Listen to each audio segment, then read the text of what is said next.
ربیع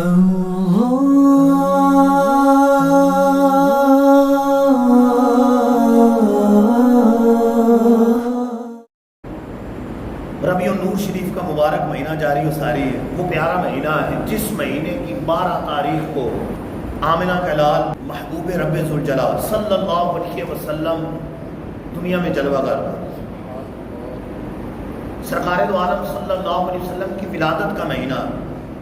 مسلمان ہر سال خصوصی طور پر اس مہینے کے اندر میلاد شریف کی محفلیں سجاتے ہیں, حضور کا ذکر خیر کرتے ہیں, آپ کی ولادت کا ذکر کرتے ہیں, آپ کے فضائل بیان کرتے ہیں, بچپن کے واقعات بیان کرتے ہیں, خوشی مناتے ہیں, خوشی کا اظہار کرتے ہیں.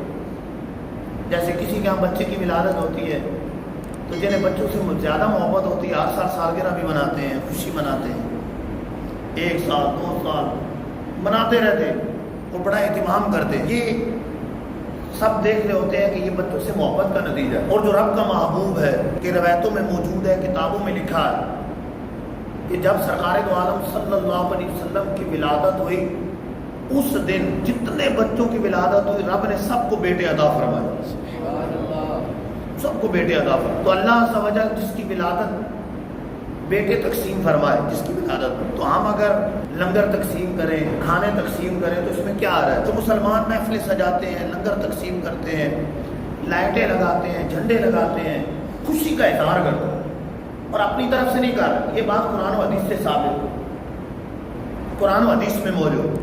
بس وہ سوشل میڈیا کا دور ہے جسے حدیث پڑھنی نہیں آتی, ترجمہ کرنا نہیں آتا, کچھ کا کچھ ترجمہ کر کے تو ایسے سینڈ کر دیتے ہیں, دیکھو یہ لکھا ہو, دیکھو یہ منع لکھا ہو. حالانکہ قرآن پاک کی کسی آیت کسی حدیث میں اس طرح منع نہیں, بلکہ قرآن پاک کا انداز یہ ہے کہ رب قرآن میں انبیاء کی ولادت کے واقعات کو ذکر فرماتا. عیسیٰ علیہ السلام کا کتنا تفصیلی ولادت کا ذکر موجود ہے قرآن پاک کے اندر. سرکار علیہ السلام کی آمد کا ذکر قرآن مجید میں جگہ جگہ موجود ہے, حضور کے آنے کا ذکر موجود ہے. سرکار علیہ السلام نے خود اپنا میلاد منایا, روزہ رکھ کر میلاد منایا, اونٹ ذبح کر کے صحابہ کو گوشت کھلا کر اپنا میلاد منایا. جبرائیل علیہ السلام نے جھنڈے لگا کر حضور کا میلاد منایا, جھنڈے لگائے, حدیثوں میں موجود, یہ بات ثابت. لیکن علم نہ ہونے کی وجہ سے ہوتا یہ ہے کہ کوئی اگر بات کر دے تو ہمارے دکھا رہے ہوتے ہیں کہ اس کا کیا جواب ہے, یہ کیا ہے, اس کا کیا جواب ہے, یہ لکھا ہوا ہے. حالانکہ ہونا یہ چاہیے کہ ہمیں یہ دلائل ازبر ہونے چاہیے, یاد ہونے چاہیے. کیونکہ میلاد شریف ہمیشہ سے مسلمان مناتے آئے, صحابہ نے میلاد منایا, سرکار علیہ السلام نے خود اپنی ولادت کی خوشی منائی. یہ باتیں قرآن و حدیث سے ثابت, اپنی طرف سے نہیں. اب ہوتا یہ ہے کہ دلیل مانگنے والے ہم تک حل بھی دیتے, لیکن خود کیا کر رہے ہوتے ہیں, مسجدوں کے اندر ٹیلے لگانا کہاں سے ثابت, پھر کہتے ہیں نہیں ثواب سمجھ کے نہیں کر. تو مسجد میں لوگ ٹیلے ثواب سمجھ کے نہیں لگاتے. اچھا یہ ٹیلے لگانا سرکار سے خلفائے راشدین سے ثابت نہیں, ثابت نہیں, تو ٹیلے کیوں لگا رہے ہیں؟ کہتے ہیں مطلب بعض باتوں میں کہہ دیتے ہیں نا یہ ثواب سمجھ کے نہیں کر. کیوں نہیں ثواب سمجھ کے؟ لوگ مسجدوں میں پیسے دیتے ہیں, بھائی ٹیلے لگاؤ, ثواب سمجھ کے دیتے, تو لوگ ایسی چندہ دے رہے ہیں. ان کے ذہن میں تو یہی ہوتا ہے کہ مسجد میں یہ کام کروائیں گے تو ہماری آخرت اچھی ہوگی, ہمیں ثواب ملے گا. تو لہٰذا یہ کام کہاں سے نکالے؟ یہی کہیں گے نا کہ مسجد بنانا تو ثابت ہے, باقی کئی کام ایسے ہوتے ہیں کہ اصل ثابت ہو, کسی چیز کی اصل ثابت ہو تو آپ اس کام کو کسی اور طریقے سے بھی کریں تو کوئی حرج نہیں ہے, خلاف شرع نہ ہو.